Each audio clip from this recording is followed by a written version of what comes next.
Welcome to the 43rd episode of Speaking of Poetry. I am Rennie McQuilkin, Poet Laureate of Connecticut and Simsbury. I am delighted to present bi-monthly SCTV readings by some of the area's finest poets in conjunction with producer Ken Picard, whose artwork and pottery are behind and before me. Today, I am very pleased to be joined by Viktor Altschul. He is a practicing psychiatrist in New Haven and a graduate of Harvard University, as well as the Yale University School of Medicine, where he is a faculty member. Viktor is also a practicing and much published poet, one of the finest. He is the author of 3 poetry collections, Stumblings, Singing with Starlings, and his most recent book. He lives with his wife Laura, also a published poet, in New Haven. Welcome to Speaking of Poetry, Viktor Altschul. Rennie, thank you so much for having me. It is such an honor to be here among Connecticut's wonderful poets. I really do feel honored, among whom, of course, my wife Laura, who has appeared earlier on this show. And happily so. And very happily so. What I would like to do is to read a couple of poems from my very first book, Stumblings, which I self-published. I didn't discover you in time to ask you to publish it. And there are unbelievably a couple of poems here which I am not embarrassed to read, and I will choose them and do so. The first is a love poem that I wrote. It was inspired by Laura and refers to a trip we had taken in Sicily, and in particular to an evening we spent in Taormina, which is one of the most glorious places in the world I have ever been. And it's called Taormina. It can be all too much for old people, too much to take in, even when we close our eyes at our bedroom window high above the town. We still see the Ionian Sea and the Strait of Messina, and across the water, the ball of Italy's foot. Across the narrow street with the bumpy stones, I hold her hand in the restaurant and sip a Prosecco, and we gaze at Etna breathing on us from 40 miles away, breathing defiant steam from its flat top, gathering itself with haughty grace, at its slopes patched with March snow. We watch it slowly disappear as the lights in town go on, and one by one the stars go on, and we remind ourselves we will see it again tomorrow and the next day, and we'll try to keep it with us. And I want to tell her we will always have Sicily, even as I press her hand, as Etna turns from mountain to memory. I try not to know that we will not always have each other, and I will read what I have written here many times in the fading light. The second poem I would like to read, also from this early collection, is called A Game of Catch, and it refers to an ambivalent and in some ways sad relationship I had with my father. The two of us tried so hard to connect with each other, and one of us was always screwing it up, semi-deliberately. And this tends to depict that process. A game of catch.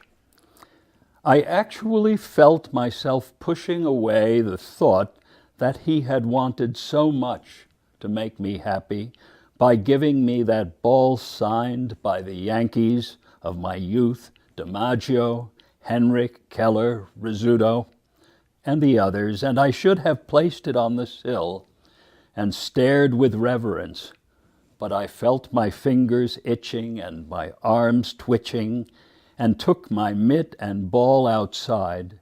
At first, I just tossed it softly in the air and caught it, and tossed it again and yet again, and the signatures were still there and still bright, and I took it down the street to Herman's, and we tossed it back and forth, and then Ira joined us, and then the next day Irwin, and we had a four-way catch, and we threw it harder and harder. And then I could see the ink fading, and we threw it harder still until one day the signatures were ghostly smudges of the lightest blue, and when I took the ball home, I put it on the cabinet where I knew he would see it, even after his second scotch, and wondered how long I would have to wait before his silent keening would invade me. I will read a poem in which I make fun of myself as an aspiring opera singer. The poem is called Auditioning for Bohème at 80, which actually is something that I did do. And I did get 2 old guy roles in that production. Great fun. Auditioning for Bohème at 80. Some say that being old can be a bore. Joints creak, bones groan, throats croak. Yet richer tones, soaring from my shower floor, startle fledgling starlings high in the oak. A piping chorus I hear crying, "Encore!" I push my rusting baritone high and higher still. I can be the guy who gets the girl. I hit an A and then B flat. Then out comes Che gelida manina, just like that. A dashing tenor filling up the sky. Absurd to hope that from that sky will come an answering call. In fact, the trees grow quiet at my screech. A turnoff, I can't deny it. A baritone should stay put and not assume a bird will want to flush him from his home. But wait, is that a starling's call I hear? She's singing, "God, mi chiamano mi." Soprano pure and tender, I can see her floating toward me through the morning's glare. I feel it, darling, love is in the air. And then, from my latest book, Ode to My Autumn, of which I am very proud, and of which collaboration with you, Rennie, I am deeply, deeply pleased and grateful. I would like to choose a few poems, and I will start with the first one, which describes an actual event that took place when I was in first grade. I wrote the poem, had no idea what it was about. 6 months later, it occurred to me what it was about, and then I chose a title for it. The title is Before Selma. And here's the poem. I wanted to be a brownie, but God and my first grade teacher decreed I was to be a bunny. The bunnies were 9 cutesy girls and me, all dressed in pearly white with long ears that flopped around.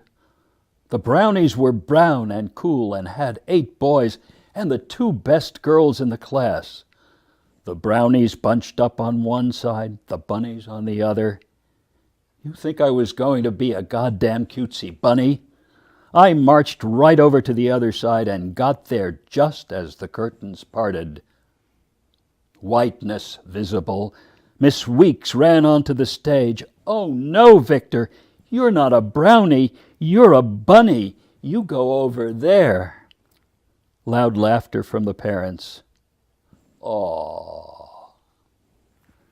The second poem in the book, I think I will read that. I sort of tossed it off at the end, and then was very surprised to see that Rennie was quite high on it, at which point I revised my opinion of it. It's called Ripe Enough for Picking. That day in June, Louisa beckoned, and I followed her through the grass to the cherry tree. 2 months past blossoms ripe with dark fruit, round bursting with juice, her soft smile lingering, hand held out even as she turned to reach for the lowest branch. I had no will. Clumsily I followed as she climbed until she found a spot where two could sit close and still reach countless cherries. We ate and climbed and ate and climbed until all Providence had been consumed and the sky had begun to darken. There were moist words, nervous words.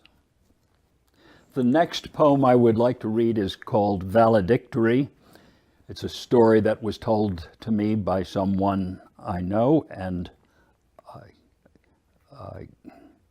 I found it a very moving story, and it moved me to try to make a poem of it.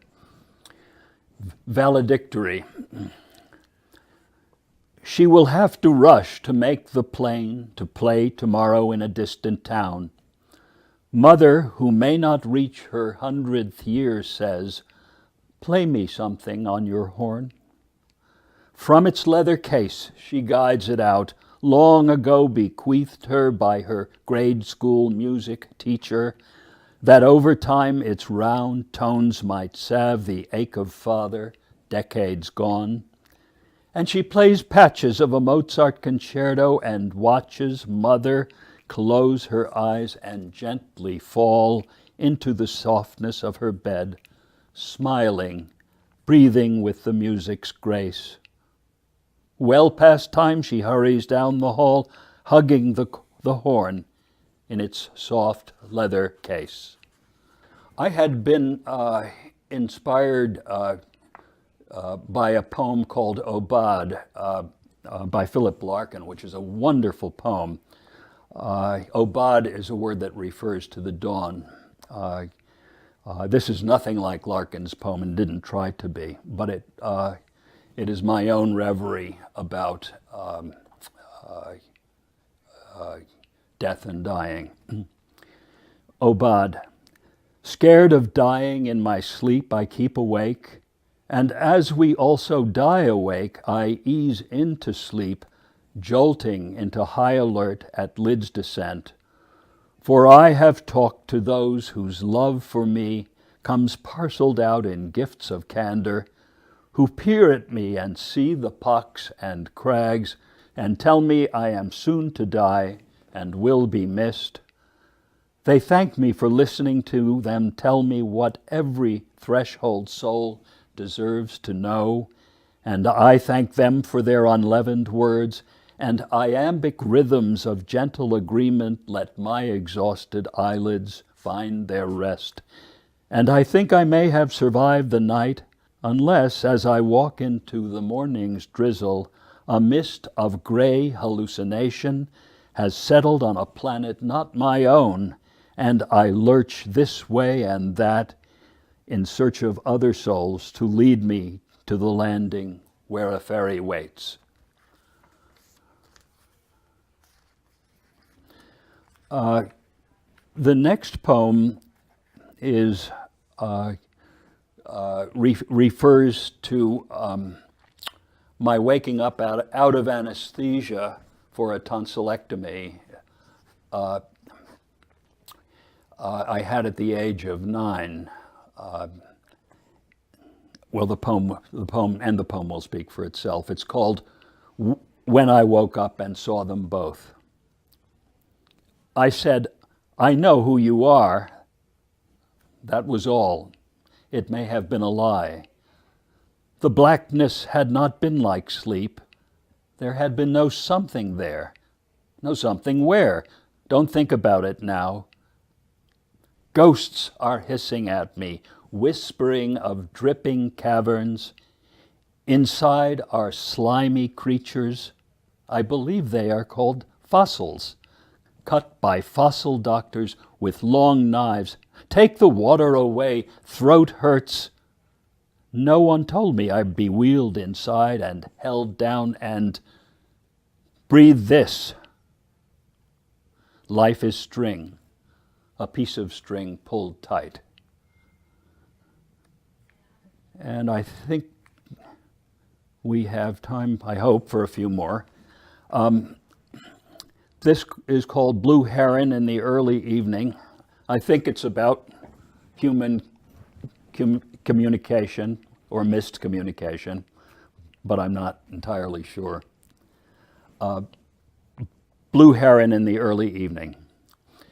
As I glide downward toward the pond, my right eye takes her in, standing on her deck in a yellow jumper, holding a gin and tonic and a slice of lime, watching me, trying to understand how to understand a mind that cannot think about why its body glides downward, or about whether that mind is able to imagine why I am unable to imagine that she is asking if a heron has a mind, or is a mere gliding, salivating body unable to know it is preparing for an excellent dinner of toads and frogs, having no words for toads and frogs, while she sees me watching her out of one eye and wonders if I can transmit her image to the left side of my brain in order to make sense of this woman in a yellow jumper with a gin and tonic and lime, who is trying to think about what it would be like to be a heron that is unable to think about why a woman in a yellow jumper might be standing on her deck watching him and holding a gin and tonic with lime. I really shouldn't make fun of my fellow poets, particularly one as eminent as this one, but somehow I couldn't resist. This poem is called Dear Emily. I can remember a time much earlier in my life when I think I would have loved you very much. You were shy, shyer even than I, and would not have pressed me to the edge of failure and shame. And your very plainness, Emily, would have comforted me, as I would not have had to worry about the brawnier, smoother boys, and you would have taught me poetry, and I would not have had to wait so long to discover what I should have been in love with all along. We'd have been so sweet together, Emily, but for a darkish thought that hovers like a small rain cloud barely covering the sun, that I never really understood you. I felt I ought at least to make some sense of what a girlfriend means when she speaks, but with you, how shall I say this? I never did. No, not at all. And besides, those dashes, Emily, those infernal dashes, stopping, starting, stopping, starting again, and trying to read you once more nowadays, I get to the right side of your dash and cannot remember what had been on the left. And here is actually one of my favorite poems, if not the favorite, in the book. It was inspired by a story of a woman who told me that her husband, who was about to die, was trying to console her, and he told her it was his duty to die. And I used that idea to construct this poem. It's called Making Way. We naked men with liver spots and parchment skin, attached to what is underneath with fraying cords, stare from beyond the pond as a naked mother leads her procession of naked newborns up Commonwealth, across Arlington, and into the garden. From a cumulus directly overhead, a bass voice loudly commands, "Make way for neonates!" Astonished crowds part as babies commandeer the paddle boats and splash in the affirming sun. Their mother's breasts swell and point upward as she smiles strangely at us. Our spots darken, skins crackle in the late afternoon breeze, lifts them from their subcutaneous moorings, like spinnakers billowing on a downwind tack. We nod to one another. Time to do our duty. The wind picks up. Arching upward, our parchments pull us beyond sight, while far below, with treble glee, the newborns splash about, mindless of the water's rippled warnings. Little change of pace here, two lighter poems. The first is called Connecting Flight. It is a pantoum. I will not bother to go into what that form is, but it's a form that rounds about on itself. Connecting Flight. And the first two lines are in quotes. Maybe I should go cook dinner because I am about to fall asleep. I try and fail to parse her sentence. Surely others would get its drift. It's not because I'm about to fall asleep. I simply can't understand her syntax. Surely others would get the drift of what she had just muttered. I simply can't understand her syntax or comprehend the context of what she had just muttered. I am in truth rather literal-minded. To comprehend another's context requires what they call empathy. I am in truth rather literal-minded. That's how it is with people like me.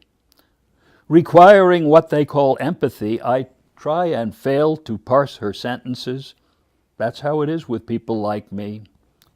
Maybe I should go cook dinner. And then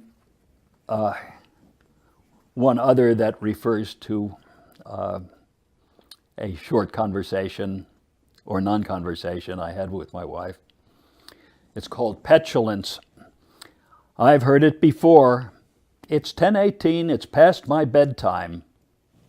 Abandon again. I should be used to it by now. Just when I'm ready to join her, the light snaps off. Her head is a mound under a duvet. There is no more duet. I am unloved, unloved. And another one of my favorites, and then a couple more, and then we'll stop. This is called Misunderstood. This morning I stopped running when I saw a lovely bird, a bunting perhaps, but brown as female sparrows in summer are.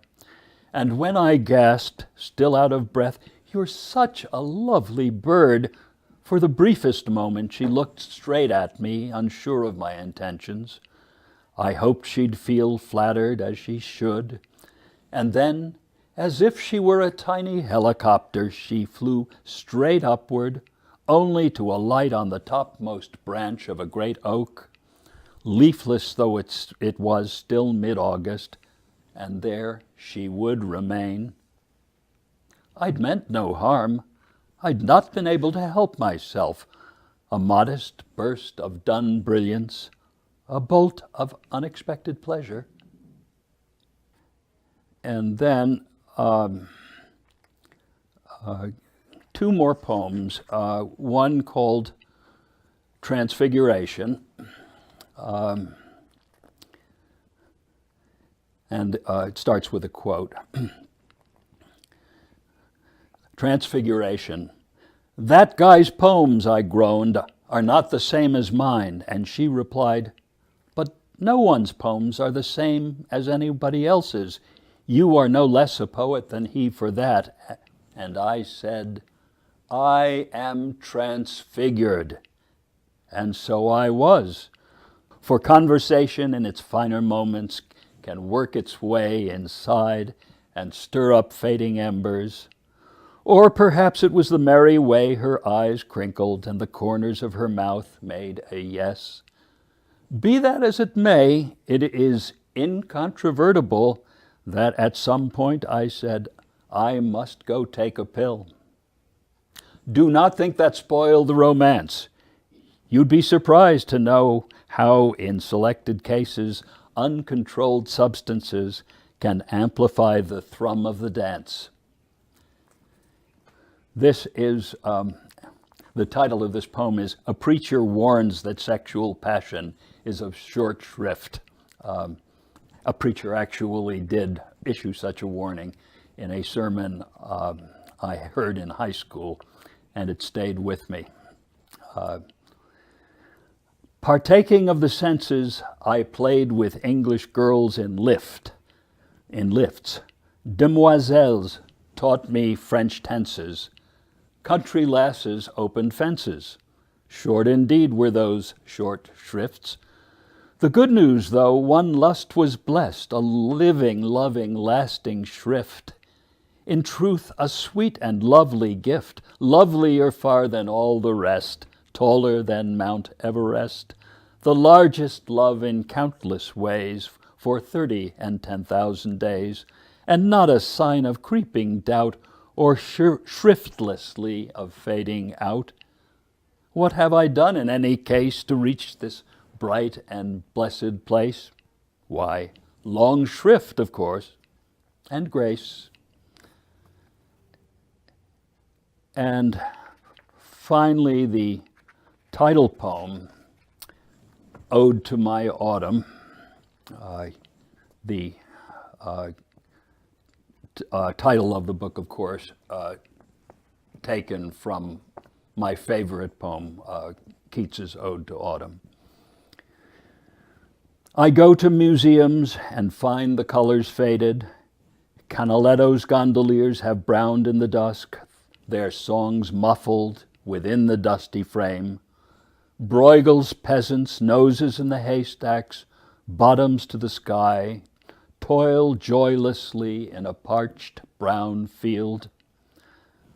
I curl up in a hayloft beside a creaky door, hoping to breathe in odors of solace, but grain is floating to the threshing floor. Shuddering, the apple suffers its worm's first kiss.